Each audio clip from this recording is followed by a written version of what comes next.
okay na Sir Jobert, no? Ito na yung pina-upgrade mo. So testingin natin ngayon ito yung battery natin, no? For testing lang. So working yung LED natin, then yung solar charge controller niya. So wala lang tayong solar panel dahil nasa labas yun. Pero testingin din natin yung video natin. So tingnan lang natin muna yung mismong low voltage disconnect kung nag-activate ba, no? So lalagyan ko ng load. So madaling ma-low ba to para matesting agad natin yung low voltage kung gagana, no? So kapit natin. Ayan. Then power natin yung mismong inverter. So yung inverter mo gumagana na rin yan, no? Ayan. Blower yan. Then LED. So pag blower niyan ay once lang, then mamatay. On uli yan kapag ginag-init na. Then yung LED natin, so lagyan natin load. Ayan. So magkakato agad dyan dahil mababa na sa 12.3 na. Ayan. So hindi ma-drain maigi yung battery mo. Okay. So next time try naman natin to sa labas na may solar panel.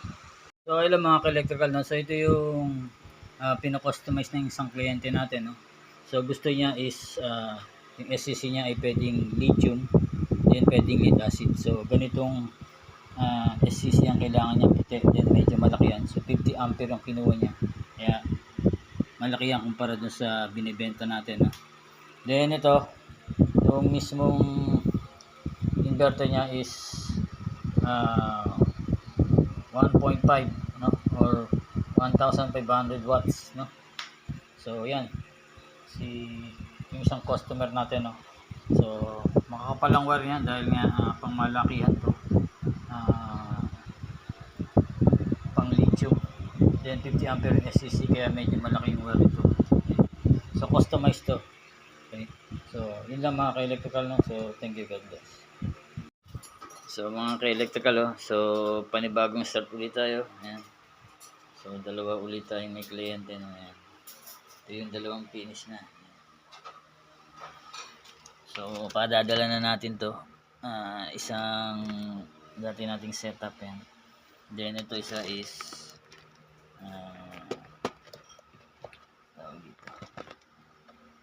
customized, no. Pwedeng pang lipo, pwedeng pang lead acid, no? So thank you sa mga pagtitiwala, no. Ayan.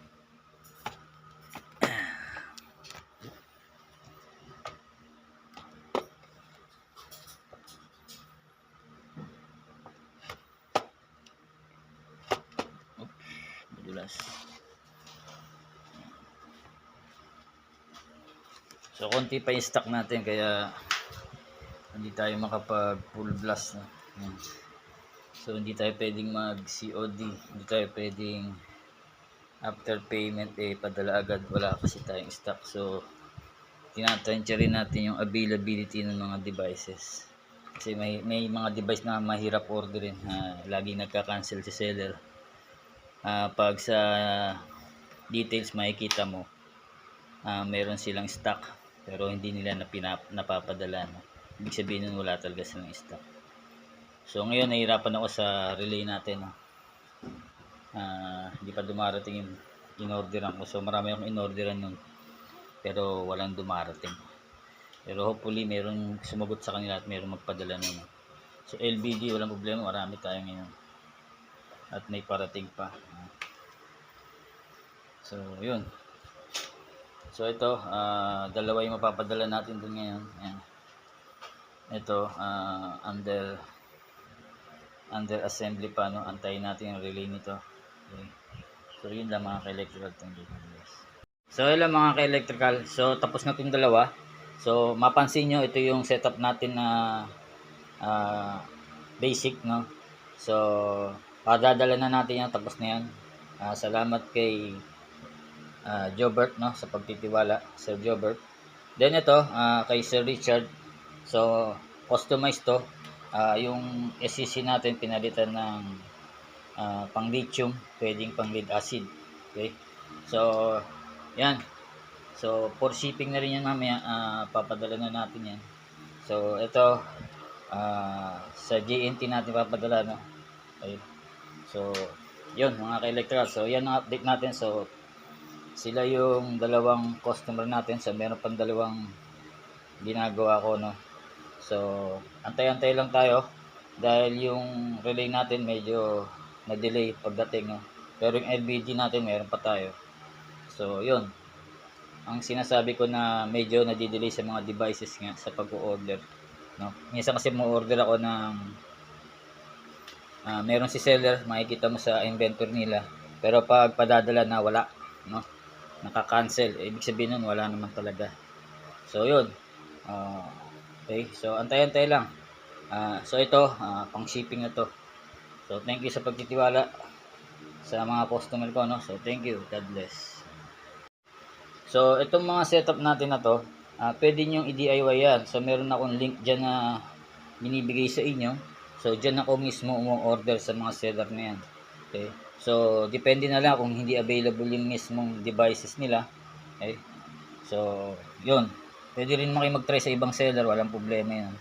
So ito nga pala yung yung isa sa customer ko, no. Customized to. Iniba yung SCC nito, naging live pa to. Then yung inverter niya pinalitan niya ng 1,500 watts. Okay. So medyo malaking setup to, hanggang 1,300 watts to sa 24 setup. Okay. So ayun. Then ito, pang basic natin to. Ito yung pang basic natin na setup. So 1,000 watts yan na inverter. Then yung SCC natin ay 30 ampere. So itong ginawa ko rito is 50 ampere to. Kaya medyo malaki yan compare dito sa SCC natin na basic. So pwede tayong customize, no? So sa mga ayaw naman umorder, pwede nga kayo mag-DIY. Manood lang kayo ng video ko. Then may mga link akong binibigay ron. So para pwede nyo isa-isahin yung bili ng pyesa, then unti-unti ng assemble. Okay. So, pwede nyo naman ako i-chat dyan sa mga comment section para may guide ko kayo paano pag-assemble. Then, kung sakali na hindi nyo maintindihan, so, comment lang kayo or message, no? Okay. So, lagi tayong open. Pero na lang pag daytime kasi nga may regular work tayo. No? So, yun. Thank you. God bless. So good morning Boss Richard, no. So ito na, ayos na yung setup natin na pang LiPo4, pero sa ngayon ni-lead acid natin dito dahil gusto nyo muna lead acid ang gagamitin nyo, no. Pero pang LiPo4 setup yan na ready na, no. So ito yung load natin, sinubukan natin paandarin, no, itong ilaw tsaka itong electric fan. Then yung solar panel natin yan, nag-charging, no, papunta sa battery. So kung mahalata mo na pag hindi compatible yung setup mo ay hindi magbi-blink yung araw, no. Hindi siya magcha-charge. Then so kung gusto mong o kung meron ka ng LiPo4 na battery, so ang gagawin mo lang diyan is punta ka dito sa menu, i-click mo yan, no? So hanapin mo yung B1. So yung B1 ibig sabihin niya ng battery na lead acid. Pag ginawa mong B2, okay, pag ginawa mong B2 yun, magiging LiPo4 na yun. Okay. Yun. So may kasamang manual to para mabasa mo, no. Pero kung papalitan mo nga ng lead LiPo4 na battery na, so punta ka sa B1, then long press mo to, magbi-blink yan, no. Long press to, magbi-blink yan, then palitan mo ng B1. So tatlo selection yan, B1, B2, B3. Pero sa ngayon B1 ka dahil lead acid ang gagamitin mo. Yan. So good na rin yung low voltage disconnect natin. Then itong inverter natin na request mo na 1,500, so okay na yan, na-tested na yan. Then okay na rin ang SCC natin, tested na rin yan. Then sa outlet natin, so working yan lahat, no.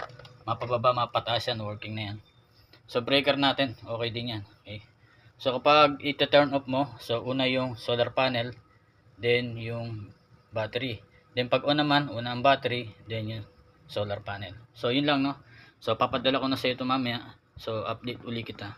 So hello Boss Jobert, no. So okay na tong setup mo. So na-testing ko na yung low voltage disconnect.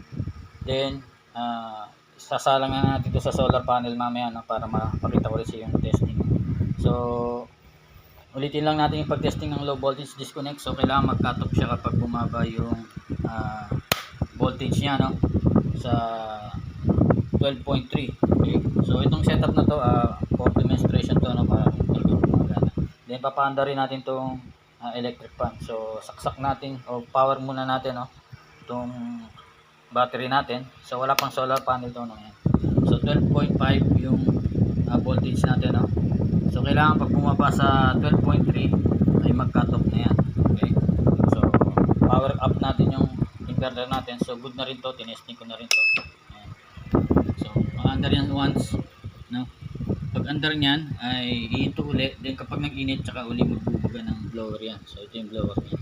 So pa ilagay natin yung load natin, no, kung magka-cut off talaga. Okay, yan natin papakita ko sa inyo itong electric fan. So 220 to. So yun, nag-cut off siya kagad, no, kasi bumaba na sa 12.3. so ibig sabihin okay na yung LPD natin, no. So yun, so SCC okay na rin yan. Sasalang natin yan sa may solar panel doon sa malaki kong setup. So power up ulit, power off na natin, no. So follow up ulit sa'yo pag sinend ko na to, no. Then pati yung pag-testing ng solar panel. So hello, Boss Jobert, no. Good AM. So ito na yung order mo, no. So good na to. Working na yung mismong LVD natin o low voltage disconnect. Then ito yung mismong SCC natin. So nagcha-charge na yung solar panel mo. Ayan, okay yan. So then ito yung mga breaker mo, no. Pag on yan ay una ang breaker, then ang solar panel. Then ang pag off ay solar panel, then ang battery. So okay lang naman magkamali minsan, pero wag masyado madalas para maiwasan may masira, no? So ito yung solar, yung mismong inverter natin na 1000 watts, no. So goods na goods to, tested ko yan, kagaya nitong parehas na inverter ko yan, no. So pang solar na inverter talaga yan. Then ito yung mismong outlet natin, so goods din yan. So ito yung load ngayon yan, no, electric pa natin, no, tsaka yung ilaw. So yun, so sisip ko ngayon to, no. Follow up ko sa yung mismong box natin para makita mo yung itsura. Okay, so yun, thank you sa pagtitiwala. So God bless.